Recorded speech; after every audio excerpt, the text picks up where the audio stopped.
আমাদের রাজ্যে স্বাস্থ্যসাথী নামে একটা, সরি এই কথাটা আমি এই ওয়ার্ডটাই ব্যবহার করতে চাই না, কিন্তু মানে উপায়ান্তর না দেখে ব্যবহার করছি, একটা ঢপ, বিশুদ্ধ মিথ্যে ঢপ চলে স্বাস্থ্যসাথীর আন্ডারে। মানে অধিকাংশ চিকিৎসা এর আন্ডারে নেই।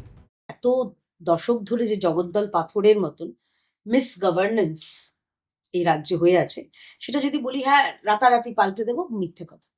কিন্তু হবে। কারণ তুমি যেই জায়গায় বিজেপি সরকারে আছে, তুমি দেখবে যে বিজেপির মূল লক্ষ্য হচ্ছে গুড গভর্নেন্স।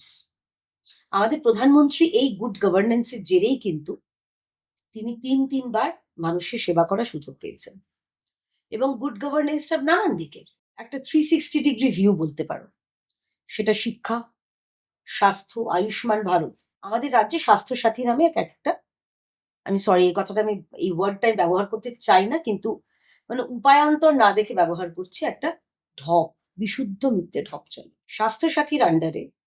মানে অধিকাংশ চিকিৎসা এর আন্ডারে নেই। আচ্ছা, নেই বাদ দাও, যে কোনো সাধারণ মানুষ একটা প্রাইভেট হাসপাতালে ঢুকে ভর্তি হয়ে দেখাক স্বাস্থ্যসাথীতে, নেবে না। হাসপাতাল বলবে বেড নেই।